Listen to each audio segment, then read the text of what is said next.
Nos acompaña, como siempre digo, un apreciadísimo amigo de este espacio, el sociólogo César Pérez, conocido ampliamente en la sociedad dominicana por su trabajo como cientista político, profesor universitario y un hombre que nos ha ayudado a entender el territorio, que es una parte importante del contexto humano que ordinariamente no vemos, pero que es todo lo que nos rodea, todo nuestro entorno. Hoy, como siempre lo hacemos con él, vamos a hablar, por supuesto que de política, pero también de lo divino y de lo humano en un momento en que la humanidad está ciertamente en una postura de incertidumbre frente a este fenómeno sanitario que ha devenido en muchos otros fenómenos que se llama pandemia. De manera que les invito a que nos acompañen en esta entrevista al profesor César Pérez.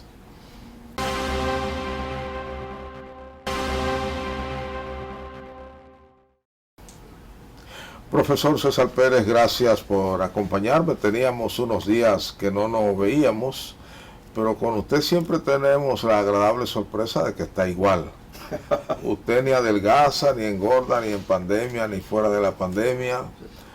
Siempre con su amable sonrisa, ¿no? Y su deseo de cooperar con los amigos, como es mi caso en este espacio. Bueno, en el caso suyo, como en el mío y en el de todos los que vivimos en este planeta, estamos viviendo una experiencia particular, muy nueva, muy impensable en algún momento. ¿Cómo ha vivido el profesor César Pérez desde marzo para acá, en este largo ya periodo de pandemia que se acerca a un año? Sí, bueno, ha cambiado muchas cosas realmente. La vida de uno se ha achicado en términos sociales, ya, no solamente por la distancia que hay que mantener cuando uno se reúne con la gente, sino porque se ha disminuido bastante lo que son las actividades, encuentros familiares, encuentros con amigos, el encuentro con los nietos, que son la salsa de la vida cuando uno está a la edad que uno ya disfruta. Me permite estar mucho en casa. Y en eso no me molesta, porque en eso incluso yo soy un hombre muy de casa, ¿no? Muy de la casa, muy de la cocina, muy de la de estar leyendo, de estar en la casa. Yo disfruto la casa, ¿no? De poner una mata aquí, una mata por allí, disfruto eso enormemente. Y como tenemos una casa en un cerro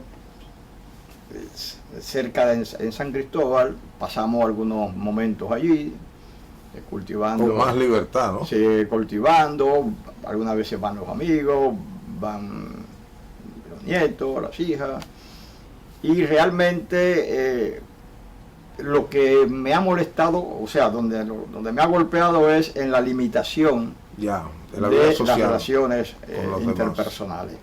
Pero en otro me ha beneficiado porque me ha centrado en el espacio que yo me siento cómodo, ¿no? En mi zona de confort, que es la casa. En su casa. Y me imagino que también le ha permitido leer más, investigar más, terminar algunos proyectos que siempre están por ahí inconclusos. Sí, me permite un poco leer más, leer más, estar más. En estos días terminé una novela que se la recomiendo a mucha gente, que se llama Como polvo para el viento, de Leonardo Padura, sobre la situación cubana. No, y Leonardo está de moda. Sí, exacto, ¿no? E incluso lo cito en un artículo que publiqué en su periódico. Bueno, de Pepín Corripio y suyo. En el periódico. No, o sea que en ese sentido la pandemia, en lo personal, ha tenido sus ventajas y sus desventajas. En lo general, naturalmente, ha limitado bastante las reuniones de mi familia, de mis hermanos, que somos 10, ha limitado, y hay uno que se ha encuevado, y en fin, ha sido realmente calamitosa para los nietos, que no se juntan con los pobres. Usted es un hombre de pensamiento, un hombre de horizontes, y en términos existenciales, en términos de volver a la época filosófica, de pensar en el sentido de la vida, todo lo que ha logrado la humanidad, y de buenas a primeras, como que pocas cosas nos sirven. ¿Cómo la ha pasado en términos existenciales y sus reflexiones así, por dónde han estado caminando? Mira, en general, esta situación de pandemia ha cambiado muchos hábitos, pero nosotros el ser humano tiende a los momentos particulares generalizarlo y pensar que los momentos particulares se van a quedar como momentos particulares. O sea, no, yo pienso que no. A mí hasta cierto temor me produce como el desenfreno que habrá cuando la vida se organice, se normalice. O sea, quizá la palabra es muy fuerte, el desenfreno. Quiero decir que la gente va a tratar como de recuperar el tiempo perdido, y el tiempo que se pasó. Pero creo que eso va a venir. Yo creo que va a pasar, y está pasando, y mucha gente incluso hasta lo vive de otra manera. Entonces, no pienso que hay que pensar que el mundo va a ser otro. O sea, el mundo no va a ser otro en gran medida, es mi percepción. Porque el ser humano tiende siempre a buscar, a recuperar lo que se perdió. ¿Qué se perdió? Se perdió esa cotidianidad alegre en el sentido de poca responsabilidad algunas veces. Lo va a recuperar la vida al mar, va a recuperar la vida de los restaurantes, va a recuperar el juntarse, en fin, todo eso lo va a recuperar, y quizá hasta en los primeros momentos con un cierto alegría y hasta desenfreno aquí, en este momento sí. O sea que, no sé, esa es mi percepción. Que ha cambiado, cierto, ha puesto en evidencia, cierto, lo ha puesto en evidencia, pero el sistema, este sistema que condenamos va a seguir. ¿No lesiona lo que está ocurriendo la ideología del progreso, aquella que nace después de la Segunda Guerra Mundial, de que el mundo iba, o después de la primera, más bien entre guerras, que el mundo iba linealmente siempre progresando? Sí, la ley del progreso, pero yo creo que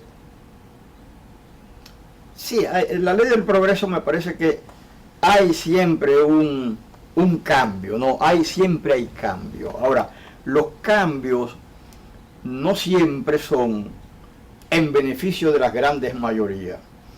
Los cambios en general no se corresponden con ideales de sociedad que antes habíamos pensado, porque habrá cambio, pero cambiará la voracidad del capital, cambiará la injusticia de un mercado libre, de ese libre mercado. ¿La voracidad es del capital o del ser humano? El capital es voraz, quiere reproducirse. Para reproducirse tiene que reproducir y poner a la gente la necesidad del consumo. O sea, el consumo no es algo necesariamente natural del ser humano, sino que el consumo, hay una inducción al consumo. Así es. Hay una inducción al consumo y una glorificación al consumo, donde se dice quien más tiene, más es. Así o sea, es. Mientras tú más tienes, más ostenta. Mientras más ostenta, más tú crees que te reafirma, como te da cierto poder. Entonces, eso se crea. O sea, hay lo que le llaman un fetiche de la mercancía, una búsqueda de la mercancía, porque en la búsqueda de la mercancía es la búsqueda de tu seguridad. Entonces, en esa búsqueda de seguridad, hay que inducirlo. El mercado te lanza un producto diario. El mercado te modifica diariamente una cosa. El mercado hace que los productos hoy día sean prácticamente desechables. El mercado determina que tú tengas un teléfono celular donde tú, de las aplicaciones posibles, tú haces un 10%, hasta un 5%, a veces hasta un 3%. Pero a pesar de eso, tú compras otro con otras aplicaciones que tú tampoco vas a usar. Entonces, esa propensión al consumo, ese deseo irrefrenable hacia el consumo, no sé si se va a detener. O sea, ¿con cuáles mecanismos se va a detener? Ya. O sea, ¿la agresión a la naturaleza se va a detener? Yo pienso que no. Todos nos creíamos protegidos. La civilización occidental y no occidental, porque China anda por esos caminos, sentía que todo este andamiaje de utensilios, de dispositivos para la cocina, para la sala, para los aposentos, los vehículos bien protegidos, bien armados, nos protegían y nos acercaban reducían nuestra vulnerabilidad. Claro. Pero de buenas a primeras, en un sopetón, en un santiamén, nos damos cuenta de que somos los mismos seres vulnerables. Somos vulnerables, es cierto que somos vulnerables. Y lo demuestra ahora la pandemia, somos vulnerables.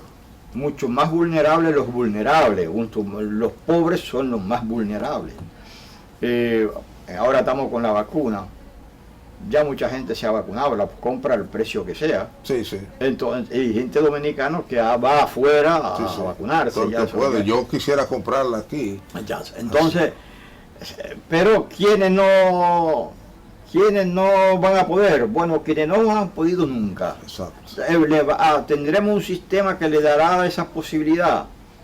Hasta ahora yo no lo visualizo, no lo veo, porque los sujetos sociales determinantes de eso estamos bastante limitados en nuestras posibilidades de producir ese cambio que siempre hemos profetizado.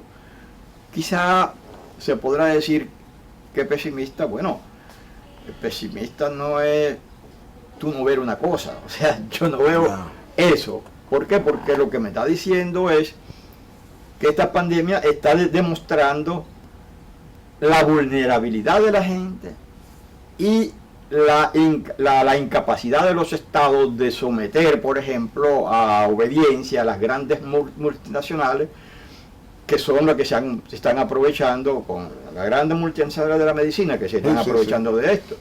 Y además los grandes medios de comunicación. Ahora los grandes medios de comunicación han multiplicado sus ganancias.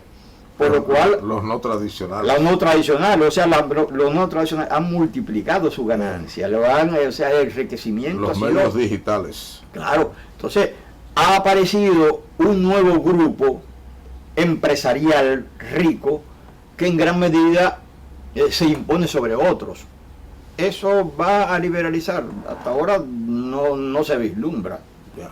Por lo menos yo no lo vislumbro. Vamos a un segmento comercial para regresar en esta entrevista con el profesor César Pérez.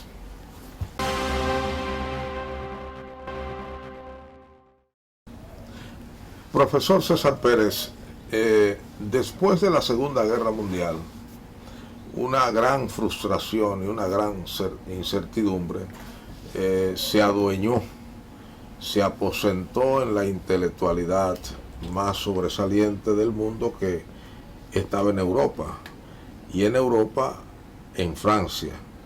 Y es probable que usted, que es italiano francés, pueda decir más que en Francia, en París.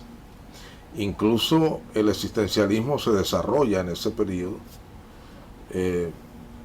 Todo el pensamiento de Camus, por ejemplo, y aquel famoso mito de Sísifo, que era como predicarle al mundo la imposibilidad de avanzar. Surgió por la frustración de la Segunda Guerra Mundial. porque se entendía que después de la experiencia de la primera, nunca más. Pero el nunca más su derrota fue cercana. ¿Podrá surgir entre ustedes los intelectuales ahora una visión más pesimista de la vida, una espiritualidad al margen del cristianismo, al margen de los orientalismos múltiples también? ¿O habrá un razonamiento, y perdóneme la expresión, muy razonado, como lo hizo usted hace un rato, de que bueno, esto ahorita regresará a la normalidad de antes? Porque mucha gente está diciendo, incluso gente como usted de pensamiento, que cuando esto empiece a normalizarse dentro de 3 o 4 años, el mundo terminará siendo finalmente otro, por todo lo que se ha visto y por los fenómenos de la digitalización, de la tecnología digital, que han ocupado un espacio que no tenían. Mira, ha habido a lo largo de la historia de la humanidad siempre momentos importantes, pandemia, guerra, catástrofes naturales, que siempre se augura que el mundo va a ser diferente. Y el mundo siempre es diferente, siempre va a ser diferente, pero de otra manera. Ya. No, cuando muchas veces subyace que el mundo va a ser diferente, incluso aparecen los milenaristas de que se va a acabar el mundo. Ya. Llegará el Señor, sí, y se acabaron el apocalipsis, se acabaron los tiempos. En términos políticos, se acabaron los tiempos, como se decía Fukuyama. Antes ya se decía otro, que se acabaron los tiempos porque ya no se podrá pensar más en cambio, porque el capitalismo ya se adueñó de todo lo que significa forma de producir y forma de cambiar la sociedad. Después de la Segunda Guerra Mundial... Una visión estática desde el punto de vista de la tecnología de Fukuyama. Sí, ya eso había pasado antes. Sí, claro, ya ocurrió. El Club de Roma también, claro, se equivocó con los límites del crecimiento. Claro, ya todo eso había pasado. Ahora, después de la Segunda Guerra Mundial, no hubo pesimismo, hubo discusión, diríamos así, de algunos sectores de la intelectualidad parisina. Por ejemplo, Camus, que no era parisino, sino argelino. Así es. Todos esos pensadores decían, bueno, vamos a relativizar un poco el entusiasmo que hay, pero había un gran entusiasmo y había una gran idea de cambio. Y a partir de la Segunda Guerra Mundial aparece toda el bloque socialista, las posibilidades del asalto al mundo, la posibilidad del cambio, de un nuevo orden, la aparición de los movimientos no alineados, la aparición de bloques de países que querían el cambio, el fin del colonialismo en África. En fin, había un proceso largo, un proceso muy acentuado de cambio. Y viene incluso en el 68, viene toda la revolución. Bueno, desde antes hubo todo un proceso de revolución social. Los beatniks de Inglaterra, los hippies de Estados Unidos. Ya esos son de los años 60, pero ya venía todo un proceso bastante acentuado de cambio en la forma de la sociedad. Por ejemplo, las mujeres habían entrado al mundo del trabajo. Correcto. Se cambia el mundo del trabajo, se cambia la concepción del hogar, se cambia la función, el pater familia, ya el hombre no es el único que lleva dinero a la casa, sino la mujer. Se cambia toda la estructura familiar. Ya eso es un cambio.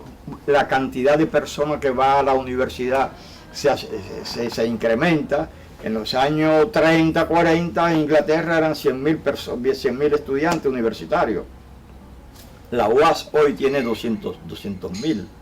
O sea, todo ese proceso fue produciendo un cambio social importantísimo, que detalla en Europa, en el 68, los hippies, la guerra de Vietnam, todo eso cambia, ¿no? Pero todo eso era un proceso de efervescencia. Es un proceso de efervescencia que dura hasta los años 80. A partir de los años 80 comienza un proceso de un proceso de limitación, desentusiasmo. Viene el estancamiento de los países socialistas a los finales de los 80, 89, 90, 89 la quiebra, y todo eso va trayendo incertidumbre sobre las posibilidades de cambio. Pero se ha impuesto un mundo y se impondrá otro, y siempre se impondrá otro, por lo cual no podemos nosotros pensar que ahora el pesimismo es ¿Usted no mayor. piensan que es el fin de la historia? No pienso, pero también hay búsqueda en el apocalipsis. Entonces, escúchame, lo que es todas esas ideas de cambio que se frustran, la gente busca otra forma, otro significado, la religiosidad. Ya. Vienen todo esto, esta espiritualidad, y la gente piensa que la revolución, el cambio social, total, global, no es posible, y la gente comienza a hacer su propio cambio, su propia revolución, su propia introspección, y en eso vamos. O sea, la religiosidad, la búsqueda, pienso que va increciendo, va creciendo, no aquí, en todo Occidente, que siempre en los momentos así de crisis la gente se refleja, se retira hacia lo que son formas individuales de búsqueda. Estamos en esa búsqueda. Lo que yo vuelvo a decir es que toda esa idea de que el mundo va a ser de otra manera, el mundo va a ser prácticamente igual. La lógica va a ser, la lógica va siempre, hasta ahora, no hay nada que diga que habrá una lógica diferente, de una forma de organización de la sociedad diferente, no lo habrá. Las grandes problemas que tenemos ahora, yo creo que todavía tienen un largo Los momento. cambios en el trabajo, en la escuela, en la universidad, no llevarán a otros cambios. Sí, llegarán a otros cambios, pero no tan sustanciales de cambiar, por ejemplo, la forma de orden social. Usted irá menos probablemente a las aulas. Sí. En lo adelante. Exacto. Hay quienes dicen que este esquema probablemente por su lógica económica vino para quedarse. ¿Hasta qué punto? Yo creo que se volverá a las aulas. Sí, pero no como antes. Exacto. Los programas de televisión no serán como antes. Exacto. Pero en esencia será igual. La forma de la interacción será diferente. Pero el sistema, que es lo que a mí me interesa, el sistema, la forma de la reproducción del sistema, hasta ahora yo no visualizo cómo se va a cambiar. Por ejemplo, que un gran empresario que tenga muchas empresas, algunas de esas empresas serán deficitarias, pero las grandes ganancias de otras empresas harán posible financiar esas que son deficitarias. O sea, que siempre habrá esa compensación hasta ahora, habrá esa compensación de una forma de producir que mejore otra forma de producir.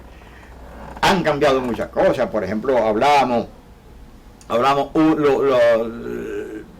los hijos de uno, antes la generación mía veníamos con el pan debajo del brazo, que nos lo daban nuestros padres. Sí. Ahora nuestros padres no nos pueden dar eso y ya los hijos no vienen con el pan debajo del brazo. O sea, por primera vez la curva que llevaba la sociedad era que una generación pasada, futura, tenía mejores condiciones de vida de la pasada, y así iba creciendo. Correcto. Ahora damos un proceso de retroceso en el cual quiere decir que el sistema vuelve otra vez a ser un sistema cada vez más injusto, cada vez más excluyente, pero es el mismo sistema, no es otro.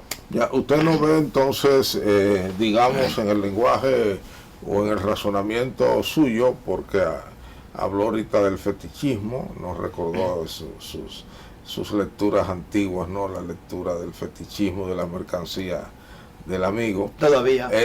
Todavía Todavía no sé. lo leo. Bueno, ¿usted no piensa que va a haber un salto, una ruptura con esta crisis que lleve a cambiar el sistema? No lo veo, o sea, No. creo que es un cambio de Más bien usted lo va a ver, lo veo, insinúa que se está fortaleciendo el sistema Claro, actual. claro, porque ¿cuál es el cambio del sistema? Primero, una mayor calidad de la democracia. Ya. Una mayor calidad de la democracia que se traduce en ¿qué? En una participación más activa, más efectiva, un mayor control del ciudadano sobre sus mandantes o los mandatarios, que haya un mayor acceso de la gente a los servicios, un mayor acceso a la riqueza que produce. Ahora hay menos. ¿Usted Ahora, piensa que nada de eso va a ese ocurrir? control es menor. Ya. O sea, la democracia, incluso hay un autor. Hay quienes piensan que regresamos ahora a ciertos niveles de autoritarismo. Sí, es que hay niveles de autoritarismo, pero un nivel de autoritarismo que no se traduce en esa represión bruta, ¿no? Ya. Brutal, como antes. Ahora es por decreto. Pero sí, claro, así las exclusiones, la política de las exclusiones, esa política se mantiene y se acentúa. Es lo que le llaman, que decía Rafael Simone, ¿no? en un libro que se llama El halo de la democracia. O sea, la democracia se debilita en su forma de expresión, Claro. en tanto sistema democracia, o sea, gobierno del pueblo, en la medida va escapándose al ciudadano sus posibilidades de cambiar. O sea, el ciudadano cada vez vota, pero el voto termina, o sea, la efectividad del voto termina después que lo echa. Ahí termina. O sea, porque se reproduce en gran medida ese grupo que se ha asaltado al poder, que ha asaltado el poder, y ahora es peor, porque ahora es políticos que se hacen empresarios en algunas sociedades. En otras no es tan así, pero grandes políticos salen de la política y se van a una empresa. O sea, eso hasta ahora es lo que se está, es lo que se está viendo. Ya. Hasta ahora yo no veo una calidad de la democracia, una calidad de la gente en el acceso a servicios, el acceso a bienes. En este país, por ejemplo, cada vez menos posibilidades tiene la gente del acceso a la vivienda, del acceso al suelo. No. Entonces, ¿dónde está ese gran cambio que se dice? Yo creo que ha habido una pérdida. Nadie ha trabajado para ese cambio, a decir verdad. Claro, es que ha habido una pérdida de las posibilidades de incidencia de la gente. O sea, ha habido una pérdida de la efectividad de la participación. Se hacen escleróticas, se hacen completamente duras las instituciones, de penetrar en las instituciones, cada vez más duras. Y cada vez hay un mayor debilitamiento de las fuerzas sociales que auspiciaban el cambio, de las fuerzas sociales que determinaron cambio, ¿no? Se habla de que Europa tiene riqueza, de la riqueza, pues esa riqueza se creó el trabajo, la creó el trabajo. Sí, sí. Y en un momento ese trabajo tenía mayores reivindicaciones, mayores incidencias en la apropiación del resultado de su trabajo. Hoy menos, hoy tiene menos. Entonces, no es que no, por naturaleza soy optimista, por naturaleza pienso que las cosas pueden cambiar, pero entiendo su corriente, eso es el optimismo, sí. Y que lo que usted está mirando a usted no le parece anormal, sino parte de la evolución humana. Exacto. Que ha ocurrido en el pasado. Exacto. De manera similar. Claro, pero que hubo cambios, pero formales. Claro, pero que hubo un momento en que sí los cambios eran más fáciles de impulsar, porque los sujetos y los actores sociales eran más activos. Ya. Ahora eso no está. O sea, la existencia de una izquierda que fue de los grandes promotores del desarrollo democrático en Occidente, esa izquierda ha ha perdido. Paradójicamente, porque era una izquierda que no creía en la democracia occidental. Pero su visión contestataria... No toda esa izquierda. Hubo una izquierda que sí creía en la democracia, ¿no? El eurocomunismo, por ejemplo. Exacto. Y no todo el eurocomunismo. Ese no llegó aquí. Y no todo el eurocomunismo. Ese no nos llegó aquí. No todo el eurocomunismo. Llegó aquí. Profesor, yendo de lo general a lo particular, en el caso de Estados Unidos se dice que la pandemia se llevó a Donald Trump. Por lo menos aceptémoslo como hipótesis. En Europa ha debilitado varios gobiernos, fundamentalmente al presidente de Francia, al de España, creo al inglés, no hay duda, que se le ha acusado mucho de ir con demora y con retraso detrás de la pandemia. Quizás algunos países con Alemania a la cabeza se salvan, muy pocos. En el caso nuestro, ¿la pandemia ha fortalecido o ha debilitado el gobierno? Yo creo que la pandemia no ha jugado un papel ni en un sentido ni en el otro. O sea, no ha jugado un papel en el sentido de fortalecerlo ni de debilitarlo. Ahora, el tratamiento de la pandemia sí puede fortalecerlo y puede no fortalecerlo, ¿no? Cómo lo trate, sí, o sea, cómo lo trate. Bueno, a partir de ahí es que juzga el ciudadano. Cómo lo trate. O sea, y hasta ahora, ha habido incongruencia en las informaciones, pero yo creo que si se pasa un balance, la pandemia se ha gestionado de una manera que se ha contenido, o sea, se ha contenido quizás hubiese sido más efectivo si hay mayor articulación, si hay mayor posibilidad de que otros sectores participen de la política, de mayor incorporación de la gente en los municipios, de una política de mayor articulación. Quizá eso hubiese ayudado más todavía, ¿no?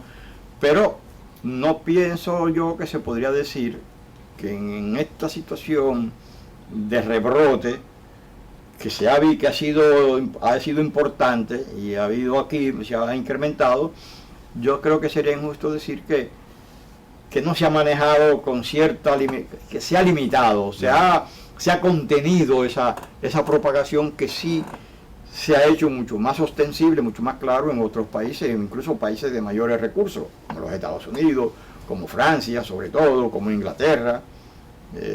Por momentos en Italia lo ha logrado, ha mejorado sustancialmente. Al final, sí. Sustancialmente. Sí, cómo no. Sí, hará sustancialmente. Fue de los países más golpeados al inicio. Exacto, y ha sido de los que mejor lo ha manejado. Exacto. Entonces, aprendió rápido. Sí, exacto. Y en eso solamente diría que no ha afectado tanto el gobierno español. Yo creo que bueno, Sánchez, Sánchez se ha incrementado la intención de voto hacia él. O sea, se ha incrementado. O sea que no, en Inglaterra no, en Macron no, en Francia. O sea, pero en Francia la cosa no ha sido diferente. En fin de cuentas, yo creo que aquí no ha sido, se ha manejado, se ha podido contener, a pesar, hasta ahora no hay mayores repercusiones políticas negativas. No lo creo. Ya. No hay medida y no lo creo. Ya. Vamos a una pausa para venir al segmento final y bueno, lo vamos a dedicar un poco a la política criolla, porque si el dominicano no habla de pelota, ahora que acabamos de ganar la serie del Caribe, unos dicen que las Águilas, otros dicen que fue el país. Si no hablamos de pelota y no hablamos de política, pues nos quedamos sin nuestras grandes pasiones.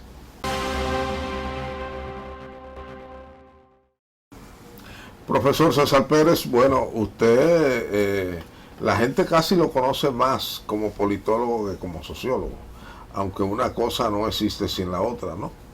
De manera que a usted lo consideramos siempre un observador muy privilegiado, desde una perspectiva muy clara siempre la ha tenido de cómo anda la sociedad dominicana.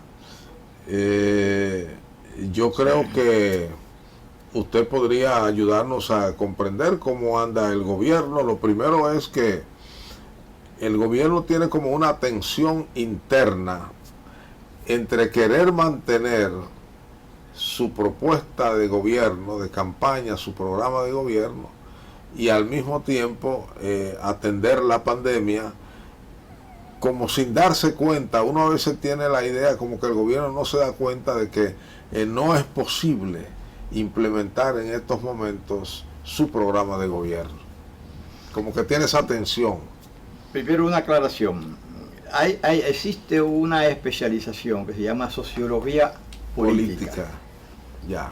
Y otra sociología urbana. Sí. Esas fueron mis dos énfasis que hice cuando... O sea, que usted... o sea, no politólogo, yo soy sociólogo... Político. Sociólogo con experiencia y práctica política por muchos años. Y con estudios, ¿no? Y estudios, naturalmente. Sí, sí, no, usted fue un gran... Sigue siendo un gran político, ¿no? Creo que ahora está como esas iglesias independientes. Pero político al fin. Bueno, la circunstancia determina la independencia. Yo creo además que usted se siente muy cómodo en ese terreno.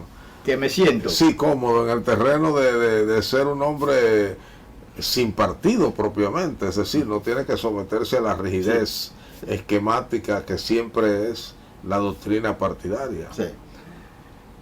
Bueno. Bueno, en realidad no me es ajeno ser una persona que dice lo que piensa. Ya. Y en todos los escenarios siempre he dicho lo que pienso, sin mayores problemas, ¿no? Ha tenido el don de la libertad, de ejercer la libertad. A mí me han hecho dos procesos políticos. Ya, así. Y esos dos procesos me lo han hecho, uno en Praga y otro en Berlín. O sea, donde me juntaron para que yo explicase a los partidos, a seguridad, por ejemplo, en Praga, que explicara que dónde yo tenía las informaciones que tenía, ¿no? Y me decían en Berlín, lo que usted dice es verdad, no sobre solidaridad, pero no es momento para decirlo. O sea que, sido veraz pero inoportuno. Exacto, o sea que eso es una condición donde me siento cómodo siempre. O sea, nunca me voy a sentir incómodo estando en ningún tipo de lugar, independiente o dependiente. Mira, sobre eso de que el gobierno no ha podido poner su programa, pero quiere, a pesar de eso es una observación muy correcta y muy aguda, ¿no? De tu parte. Es verdad, no es que no puede, o sea, ha tenido que rediseñar el ejercicio del poder del gobierno, ¿no? Ha tenido que rediseñarlo. Sin embargo, me parece que quizás en la misma composición que tiene el gobierno, independientemente de la pandemia, la misma orientación hace que le sea difícil hacer un programa, ejercer el programa. Me explico. Si se pasa un balance de este gobierno, yo creo que el balance es que ha cambiado muchas cosas por bien, ¿no? Un presidente que es diferente a los dos presidentes que tuvo el PLD en 20 años, un presidente que está muy a la mano. Usted decía que a usted era suficiente un gobierno decente. Exacto. O sea, esa era su expresión. Sí, no, un gobierno decente para cambiar, por supuesto, para poder cambiar. Ya eso era un cambio. Ya ahí hay un cambio, ¿no? Ahora, hay un presidente que es muy a la mano, un presidente trabajador, un presidente que tiene una profunda convicción de que debe cambiar, el país tiene que cambiar a mejor, y lo expresa, ¿no? Que tiene un ministerio público realmente que da viso de ser independiente de verdad, que eso es una gran conquista, y uno que otros ministros que son gente que que quieren hacer un buen gobierno, y además muchas por muchos gestos se ve que todo ese proceso de corrupción del antiguo gobierno se termina. O sea, cambia en eso. Ahora, ¿qué no cambia? ¿Qué no ha cambiado? Y qué no, yo no veo una vocación de cambiar la cultura política. La cultura de hacer política de los políticos, incluyendo de todos los grupos políticos que hoy son gobiernos. O sea, no se nota esa vocación de cambiar la cultura, ¿no? Está, por ejemplo, este tema. Todo el mundo quiere ir al gobierno porque todo el mundo dijo que quería cambiar este gobierno y que votó incluso. Sí, sí. Eso, el gobierno no ha tenido, o sea, no lo hago en el sentido crítico porque no ha podido diseñar una política de cambio de la cultura. Yo creo el partido de gobierno, no pienso yo que ha cambiado la cultura de hacer política. Además, ese cambio no ocurrirá para mañana. Además, otra cosa, si hay una cosa que me parece que dificulta un cambio, es que donde ha habido cambio es porque los actores sociales han provocado ese cambio y han promovido ese cambio. O sea, desde arriba no se cambia. Estados Unidos, un país donde hay grandes injusticias, ¿no? Incluso racismo, sí. Pero la búsqueda, el esfuerzo de muchos de sus ciudadanos, sobre todo negros, han logrado grandes conquistas sociales. En Europa hubo grandes conquistas porque esas conquistas fue del movimiento trabajador, del movimiento obrero. Si hay en los países escandinavos una democracia inclusiva bastante acentuada, a pesar de todos los cambios que ha habido últimamente hacia la derecha, ha sido por las luchas obreras. Aquí en este país, un partido popular, el PRD, desapareció. Y ese contenido popular... ¿O se transformó? Se transformó, bueno, vamos a decir así, se terminó. Ya. Lo compraron y lo destruyeron. O sea, es ese partido. Y el PRM no ha podido recuperar esa componente popular que tenía el PRD. Y no solamente eso, sino que hay una cierta voluntad de algunos de que ese componente popular no se exprese, ni se mantenga como ese elemento que impulsa, que puede impulsar cambio, ¿no?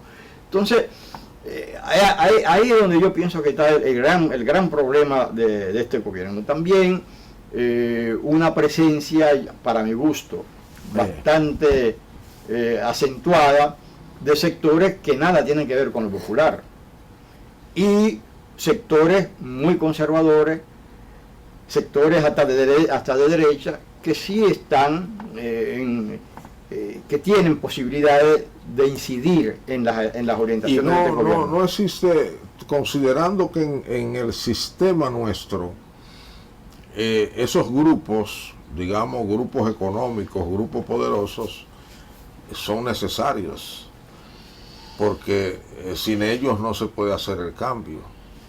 Ellos generan empleos, ellos generan riqueza.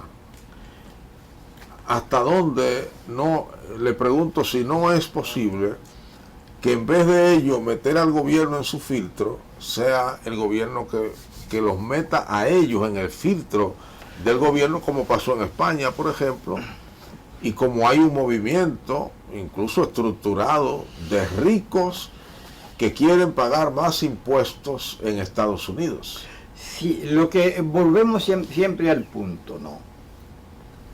Europa desarrolla su riqueza y la gente tiene acceso a la riqueza por lucha social. Sí. O sea, no fue que los poderosos dijeron, vamos a dar, no, es que se le arrancaron. Ya. Entonces, donde a mí me parece que nosotros tenemos que insistir es en la organización social. Exacto, social, de movimiento y de acción social que impulsen cambio inclusivo. O sea, no puedes tú pensar que se puede haber cambio donde no se puede sindicalizar a la gente. O sea, donde en la fábrica no se puede haber de hecho, ¿no? Sí, no de derecho. Todos los gobiernos dominicanos post Trujillo, con la excepción del de don Antonio, le han puesto sordina al movimiento sindical. Sí. Y lo han incorporado. Y eso las grandes transformaciones. Y ahora participa una cúpula en organizaciones gubernamentales que van a tomar decisiones, pero el empresariado no permite que en sus fábricas se organicen los sindicatos. Entonces, sin el derecho al trabajo, sin el derecho a la defensa de tu derecho, no es posible transformaciones. Una especie de... O sea, si a ti no te permiten el derecho de tú reclamar tus derechos, es difícil. Entonces, una especie de despotismo ilustrado. Claro, entonces en esta sociedad se ha mantenido el conservadurismo. Ahora se dice que el pivote del desarrollo de la alianza público-privada. Sí. Es importante el sector privado, como tú dices. Y persiste la búsqueda de consenso. Claro, pero no puede haber una efectividad de ese sector sin que haya un contrapoder, o sin que haya un sector que diga que busca sus reivindicaciones. Sí. O sea, es difícil que nosotros tengamos viviendas populares si no existe un movimiento popular que incide y que pida la vivienda. Ahora se le puede reclamar al presidente porque alguna vez él se declaró socialdemócrata. Bueno. Y no hay socialdemocracia sin movimiento sindical. Claro, tú puedes ser socialdemócrata, pero la socialdemocracia no es de una persona, la socialdemocracia es una componente por política. Eso digo que no hay socialdemocracia sin movimiento sindical, por ejemplo. Entonces, exacto. Tú no puedes ser socialdemócrata cuando no hay una libertad sindical. O sea, ¿qué es socialdemócrata? Tú puedes declararte, pero el sistema no es socialdemócrata. Socialdemócrata, se podría decir, es el de España. Pero no es porque Pedro Sánchez es socialdemócrata, sino porque hay una base socialdemócrata, una base social socialdemócrata. Hay una paradoja aquí, y estamos ya finalizando, hay una paradoja muy interesante, y es que el ministerio que más puede hacer por los trabajadores es un ministerio que ni el gobierno ni la sociedad le hacen caso, que es el Ministerio de Trabajo. Es el más oculto. Sí, pero nadie reclama que el Ministerio de Trabajo sea más activo en tratar de que los obreros y los trabajadores sean beneficiarios de los beneficios, valga la palabra, que ya la ley le establece. Pero es que el Ministerio de Trabajo dirime temas laborales cuando esos temas laborales se llevan con instituciones laborales, pero eso es una sindicales. Entonces, pero eso es una distorsión. Claro, pero no es el Ministerio del Trabajo en gran medida se resuelve es dirimir problemas de uno que votaron. Pero eso es una distorsión de su trabajo. Ellos tienen que inspeccionar a través de inspectores si en las empresas se cumplen las condiciones de protección personal, si hay comedor. Si hay higiene laboral, si se cumplen las normas de seguridad social, por qué la empresa no está pagando la seguridad social que le cobra a los trabajadores, pero no hace esa tarea. Incluso aquí el Ministerio de Trabajo ni siquiera le pide a las empresas un listado periódico de sus empleados, como la ley lo establece. Entonces, yo pienso que puede ser un gobierno eficiente, libre, sin robo, sin corrupción. Puede existir todo eso, pero sin una presión social, sin una organización social, sin una democratización de la sociedad, eso es insostenible. Este gobierno puede pasar como un gobierno decente, como un gobierno que adecentó el Estado, pero sin una incorporación de la sociedad al cambio,